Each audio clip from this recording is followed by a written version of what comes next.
Amis d'un peu partout de Radio Télépixel, bienvenue à notre 27e édition de Facilité. Facilité, c'est l'émission où l'on vous présente les technologies numériques, ce qui se fait dans ce domaine, ce qui se passe dans ce secteur. On va chercher des professionnels qui évoluent dans ce domaine pour venir expliquer à notre auditoire, qui est en majeure partie composé d'étudiants, pour leur raconter leur expérience, comment ça a été pour eux, leur intégration sur le marché du travail.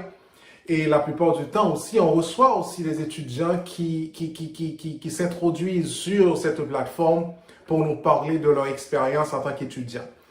Mon nom, c'est Clément Calvert, l'émission c'est Facilité, la plateforme c'est Radio Télépixel. Le contact avec nous peut se faire au 514-799-6087 et par email clément.calvert@clémentcalvert.com. Aujourd'hui, nous avons le plaisir de recevoir quelqu'un de particulier. C'est un étudiant. En fait, c'est une personne avec une double expérience, une expérience professionnelle et qui continue une maîtrise en Health Informatics. Donc, c'est avec beaucoup de plaisir qu'on va conduire cette conversation, ce dialogue avec notre invité qui va nous raconter son expérience en tant qu'étudiant et qui va nous parler aussi de sa compréhension du domaine des TI. Son nom, c'est Anne-Charine Legouté. C'est un plaisir de te recevoir, Anne-Charine. Parle-nous un peu de toi. Qui est Anne-Charine Legouté? Bonsoir aux téléspectateurs, aux auditeurs et téléspectateurs de Radio Télépixel. Je m'appelle Anne-Charine Legouté, je suis née au CAI, où j'ai fait toutes mes études classiques. J'ai une licence en administration en concentration santé de l'Université Atlantique de Floride, FAU, et maintenant je suis en train de faire une maîtrise en informatique médicale à la USF.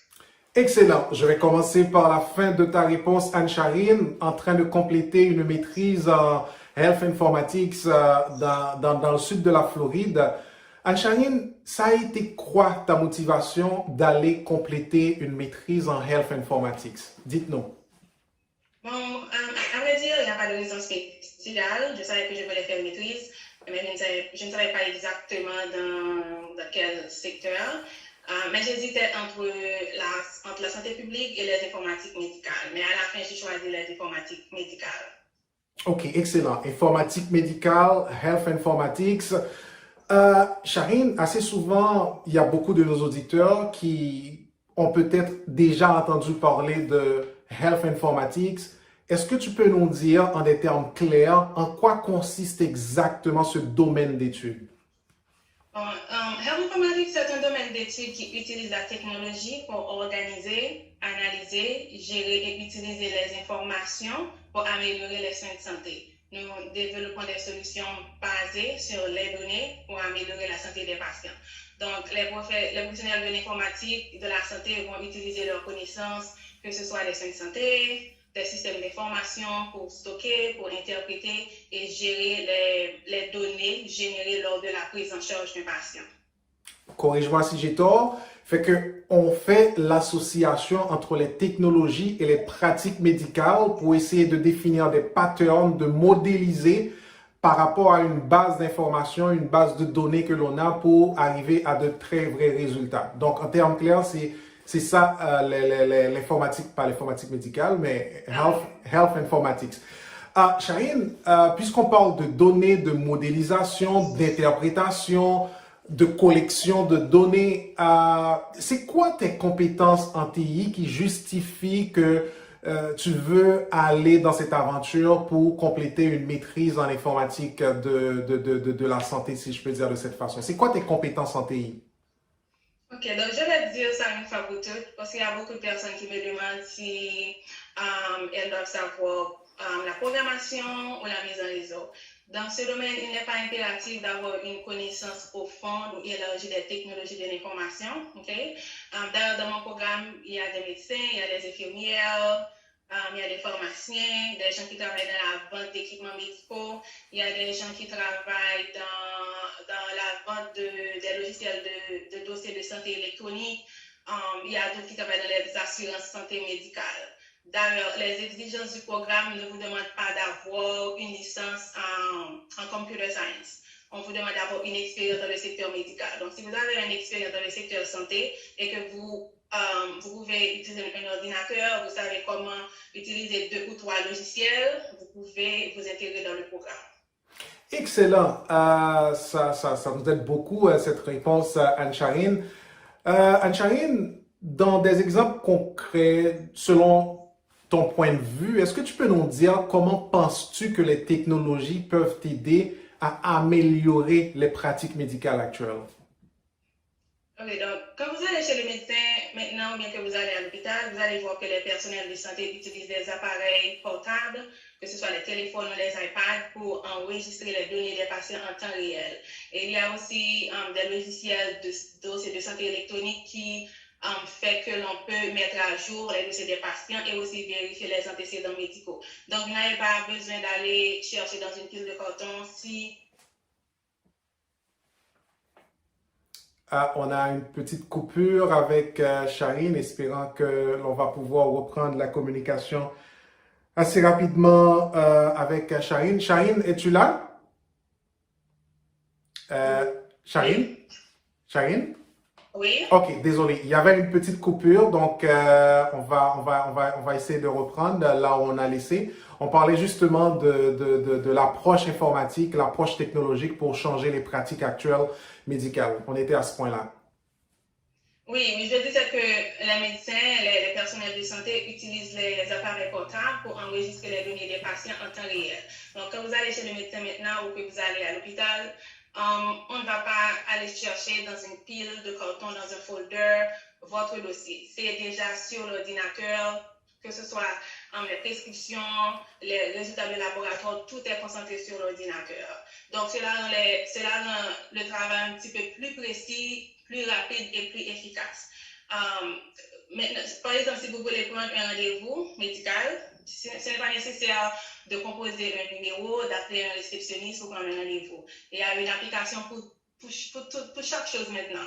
Vous pouvez aller sur ZocDoc, c'est une application pour, si vous voulez prendre un rendez-vous. Il y a aussi une application qui s'appelle Cardia Mobile, maintenant qui vous laisse prendre un électrocardiogramme en 30 secondes à domicile. Et vous pouvez même transférer les résultats à votre médecin électroniquement.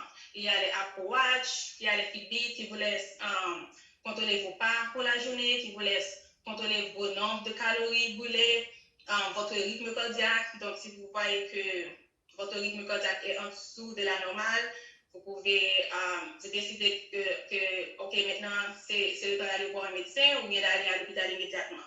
Donc, je dirais que les technologies médicales améliorent les aspects des soins aux patients, que ce soit dans la sécurité, dans l'efficacité ou la rapidité des soins. Et même l'accessibilité, je dirais même. Excellent, Charine. Donc, si je comprends bien, suivant ta réponse, fait que on est en phase d'une simplification des pratiques médicales avec les nouvelles technologies. On est en train d'avoir un accès facile et même une meilleure gestion aussi, parce que les technologies en général, ça aide aussi à améliorer. Je t'ai posé une question tantôt, Charine, pour te demander c'est quoi tes compétences TI qui te motivent à pouvoir t'inscrire pour avoir ce master en Health Informatics. Je pense que je devrais te poser la question d'une autre manière, à l'inverse. Est-ce que quelqu'un qui veut entamer aussi une étude en Health Informatics devrait avoir un background en santé aussi? Est-ce que, tout comme c'est pas trop nécessaire d'avoir un background en IT, est-ce que c'est nécessaire d'avoir un background en santé pour que l'on puisse entamer cette étude de second cycle? Oui, c'est l'une des premières exigences du programme. Ah, ok, excellent, excellent. Parle-nous un peu de ton intégration dans ce programme. Comment ça a été ton intégration? Parle-nous un peu de ça. Donc, ce que j'ai fait, je me suis inscrite à un séminaire d'information qui était offert par la USF. Et puis après, un conseiller scolaire m'a contacté et on est parti de là. Donc, dans ces programmes, normalement, les programmes maîtrise, vous devez soumettre vos notes d'université, de toutes les universités qu'on a fréquentées, d'un CV, une lettre de motivation, vous devez soumettre 2 recommandations et la plupart des universités demandent un GPA de 3.0. Donc, si vous avez un GPA de 3.5, c'est encore mieux. Mais Une seconde, Charine. 3.0. Une seconde, Charine. Le GPA, c'est Stanford. Le GPA, c'est le système de moyenne utilisé dans le système éducatif américain. Ah, On super, ne dit super. pas 9 sur 10, c'est plutôt A, vous avez un A, un B pour la classe, donc c'est le système qu'on utilise ici. OK, excellent. Anne-Charine, je sais que tu as eu une expérience professionnelle, tu étais déjà sur le marché du travail et à un certain moment, tu as décidé d'aller d'approfondir tes connaissances et plus précisément dans ce domaine. Étant donné qu'on a beaucoup d'étudiants qui nous reçoivent, qui nous suivent et il y en a encore qui ne savent pas trop comment voir l'avenir, comment est-ce qu'ils peuvent prévoir l'avenir. De tes expériences en tant qu'un professionnel et en tant qu'un étudiant aussi, quels seraient tes conseils pour ceux-là qui nous suivent, qui sont sur le point d'aborder le marché du travail ou du moins qui sont probablement sur le point de se décourager aussi avec leur étude?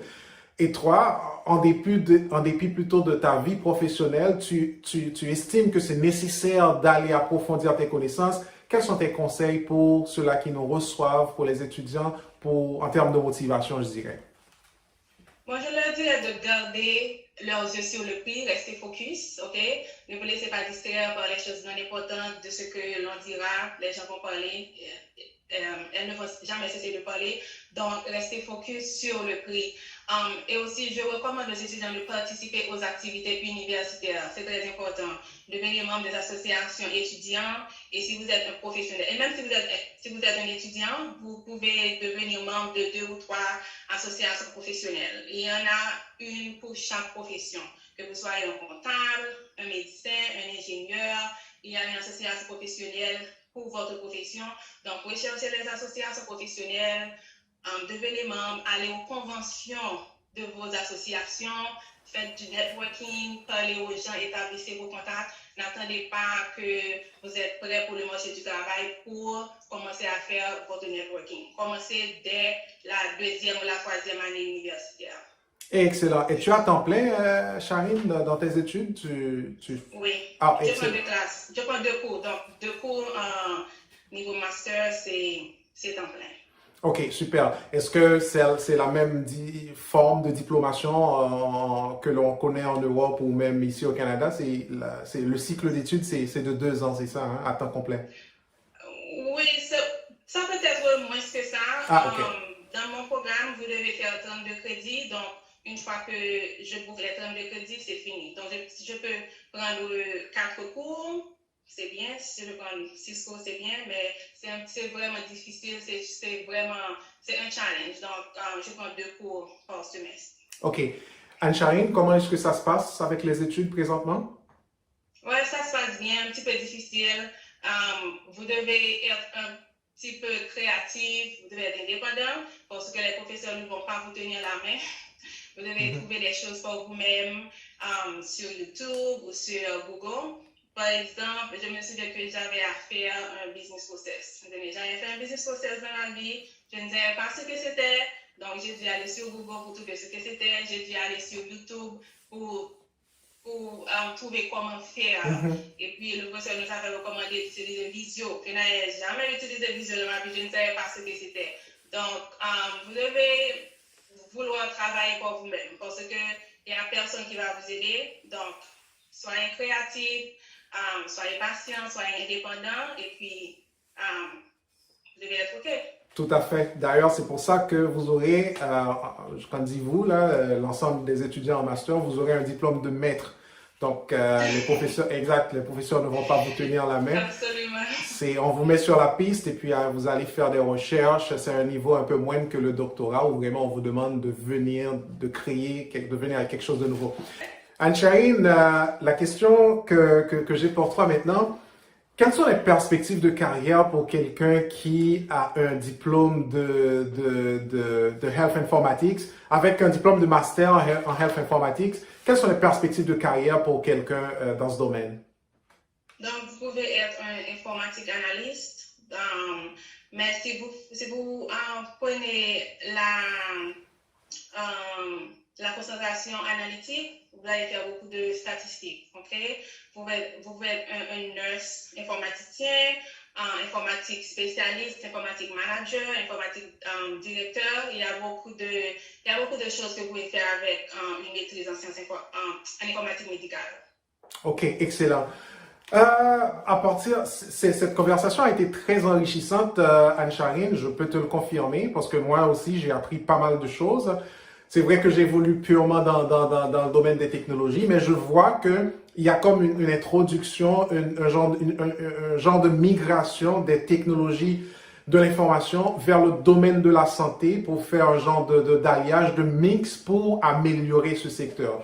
Et je suis quasiment convaincu, avec l'intelligence artificielle, toutes les données, collection des données, analyse des données, interprétation des données, ça va permettre d'arriver à des avancées assez intéressantes pour résoudre des maladies qui donnent des maux de tête présentement, pour avoir une meilleure solution, soit pour des maladies, une meilleure gestion aussi de tout ce secteur et un changement total de la pratique médicale avec l'introduction des technologies dans ce secteur.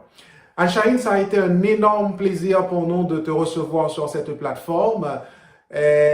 Nos auditeurs, je suis quasiment sûr qu'ils vont aimer continuer cette conversation avec toi. Donc, Anne-Charine est disponible sur LinkedIn. En dépit de ses études, il peut toujours vous réserver une petite place pour discuter avec vous si vous auriez aimé avoir d'autres conseils ou si même vous vouliez continuer des études dans ce secteur. Anne-Charine pourra vous aider. Elle est sur LinkedIn. Elle pourra continuer cette conversation avec vous.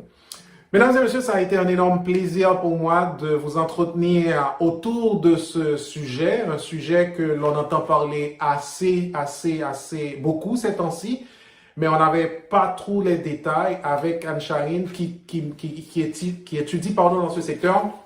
Elle nous a permis d'avoir une meilleure compréhension. Et Anne-Charine, je te promets de te recevoir dans la prochaine année, lorsque tu auras bouclé cette étude-là pour que tu viennes nous expliquer cette expérience, comment ça a été et les perspectives d'avenir avec ce diplôme. Merci Anne-Charine et à bientôt. Merci Calvert, c'était un plaisir d'être là aujourd'hui. Merci aux téléspectateurs de Radio-Télé Pixel. À bientôt. Mesdames et messieurs, c'était notre livraison, notre 27e. Je vous souhaite de passer une excellente fin de semaine. N'oubliez pas le contact avec nous 514-799-6087 et par email clément.calvert@clémentcalvert.com. Allez, je vous souhaite bonne semaine.